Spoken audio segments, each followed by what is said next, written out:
Hello knitters, Barbara Benson here. I am an independent knitwear designer who also likes to make videos here on my YouTube channel, Watch Barbara Knit.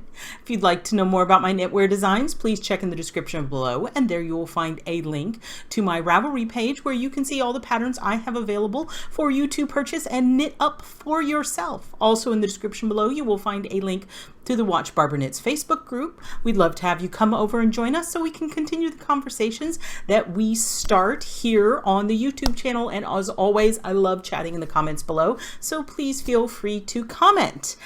I have a little secret I want to tell you. I'm getting this done and it's uploading. It will go live on Thursday, but I am doing something super exciting this week that is completely not knitting related. I am learning how to sail.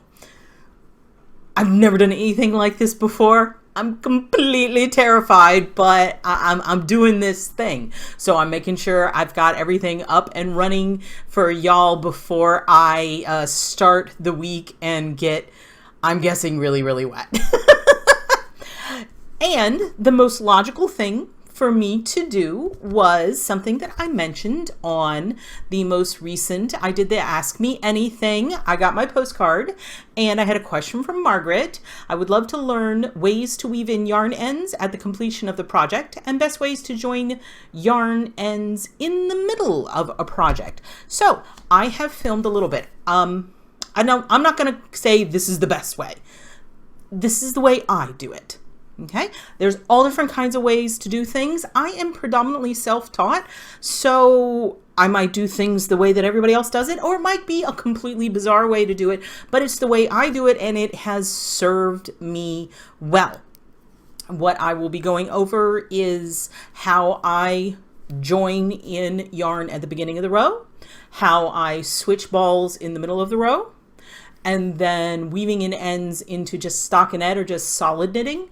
And then I'm going to weave in ends into a little bit of lace because that's a request I've had on the Facebook group. And thank you, Margaret, for sending me this question. I really, and people who ask questions on the Facebook group, I really enjoy getting them because it makes this more of a dialogue, and it makes me feel like I don't know where you're watching this. I don't know if I'm on your TV or in your hand or on an app, but it feels like I'm like reaching through this and being able to actually chat with y'all. And I think it makes it a much more enjoyable, I mean, it makes it a better experience for me, and I hope it makes it a better experience for you. Now, this is by no means the only way to join in or weave in ends. This is just the way I do it. There are more ways to do this, and if y'all would like to further explore that, please let me know. Margaret, you are entirely entitled to say, you know what, that wasn't sufficient answer to my question. I need more from you, and we will try to work out more. So here we go to close up on my hands. Here is our little swatch that we're going to be playing with, and the first thing I'm going to say is if I only had this much yarn left and I was at the beginning of a row, I would just start a new ball of yarn.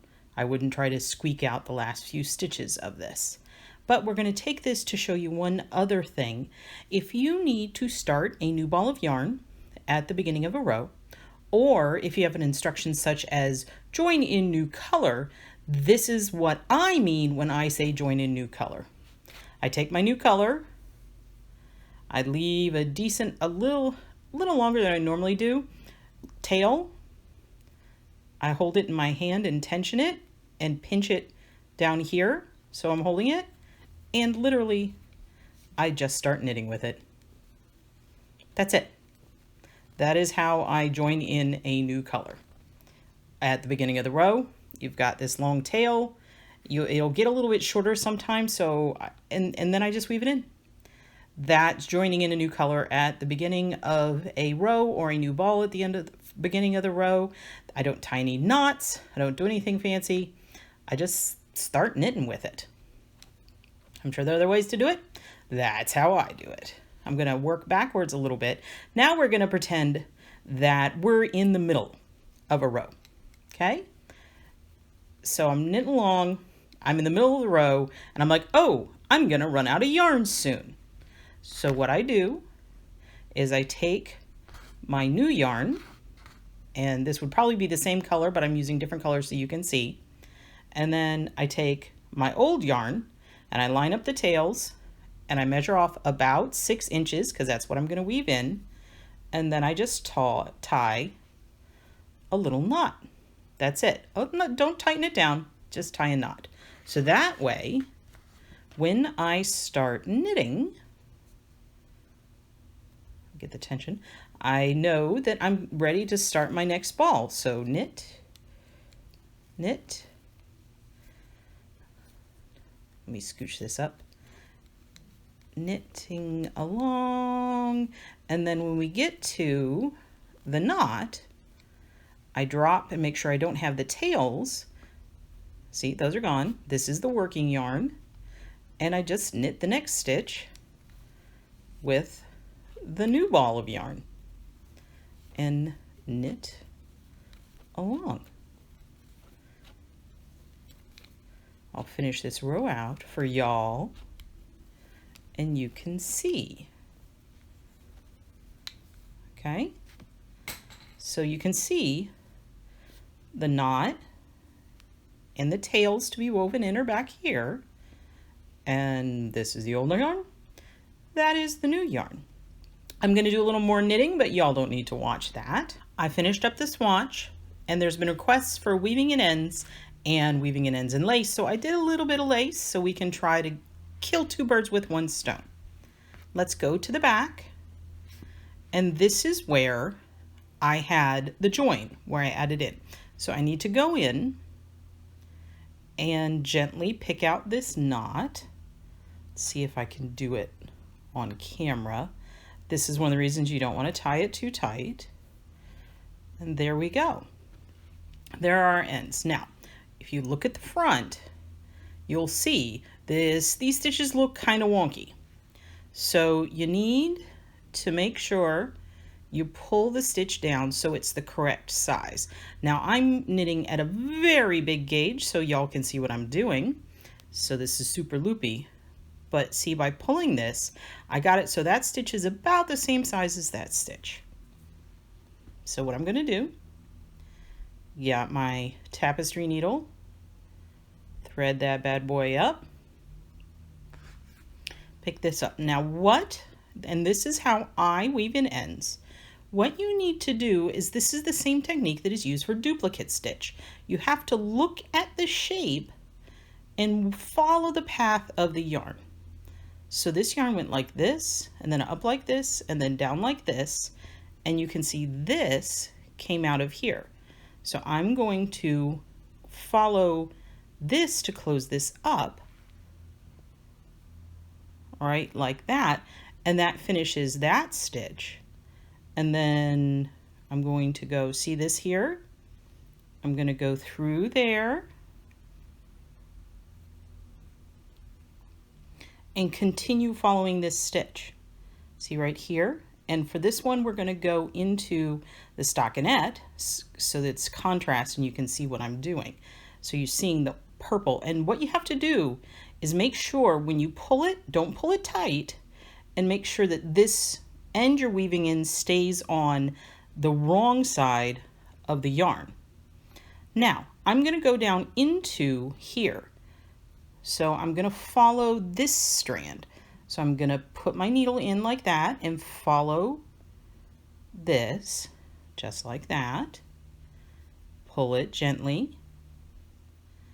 And now I'm going to go like this. And you see I'm following that stitch. Oh, look, with my needle, I split a stitch, so I really don't want to do that. So I'm going to back this out and get out from under there. That was an accident. Oh, there went it pulled it out. So just pull that out like that. Sorry, I'm hitting the camera. I want you guys to be able to see what I'm doing. Let's rethread that needle.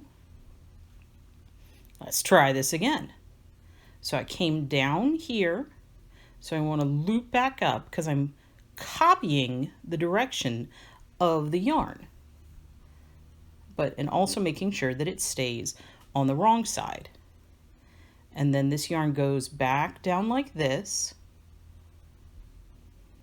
and you're duplicate stitching. You're copying the direction of that yarn. Now, one thing that a lot of places recommend, I'm going to go to the next one, is that you weave in ends in more than one direction. So the way that works is after I finish this one, instead of following up and continuing around, I'm going to turn this. I'm going to go down another row like this, just this one, and then I got a decision to make. I'm going to go this way. No, I don't like that. I'm going to go underneath this and underneath that. Pull it gently. Oops, pulling the wrong end. Now, stopping and doing this to make sure you're not doing it too tight is always a good idea. And it doesn't matter what direction you're going. You can see I'm flipping this all around. And now I'm going to go this way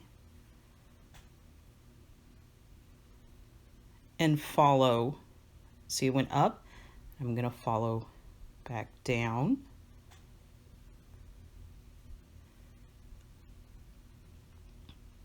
Pull that little leg through. And then I'm going to go back up. So let's pull this. Now you can see I went this way, then came down this way, and then went this way a bit. So I went in two different directions. You can go to the front. Oops, that didn't work out. So I'm going to tug that. That is more an idiosyncrasy of how loose I'm doing. And if these were the same color, you wouldn't notice at all. Okay, so if you're doing two colors, what you've just learned there is you should weave in the one color into this one and the other color into this one. Don't do the opposing colors, but you wouldn't notice that at all if it was in gray. I promise you. Now, leave this. You want to weave in your ends, then block. At least that's my opinion. And you want to leave this long when you're blocking, because if you're going to stretch this, you want to give it that room. You don't want your weaving in to pop out. Now, we're back to our other end. Let's put him in the eye of the needle. Now, this is where we doubled up, so I'm going to follow this and go this way.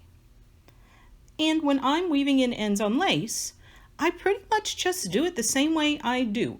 If you can shoot for solid areas, do so.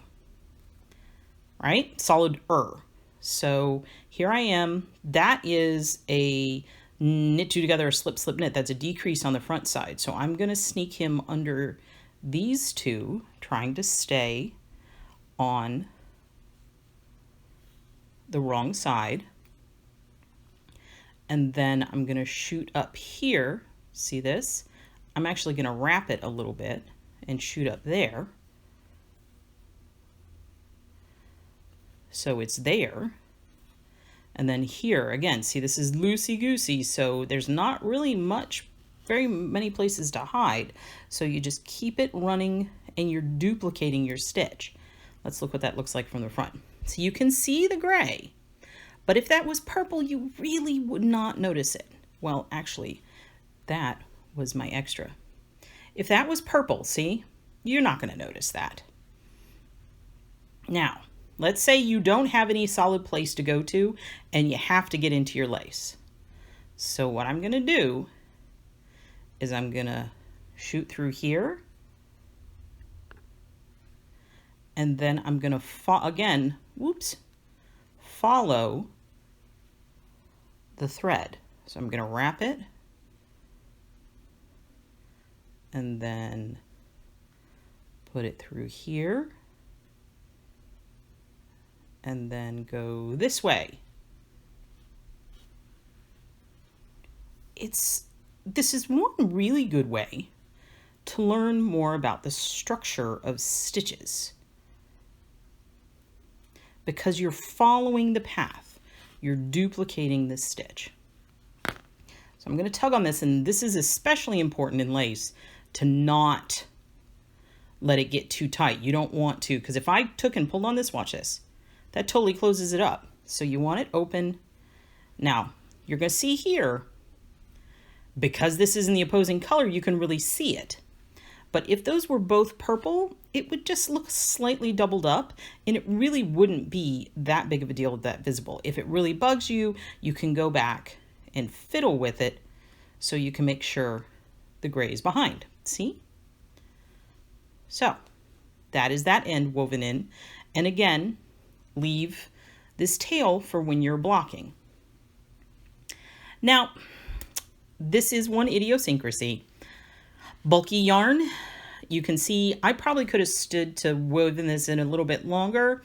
I might have, instead of 6 inches, maybe leave 8 inches, maybe even more for weaving in ends. But look, see, that's almost invisible.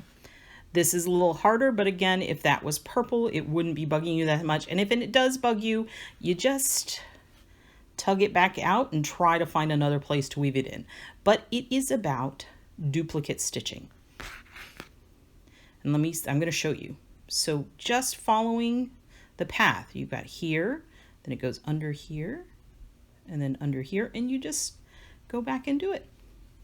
So that is at least how I weave in ends.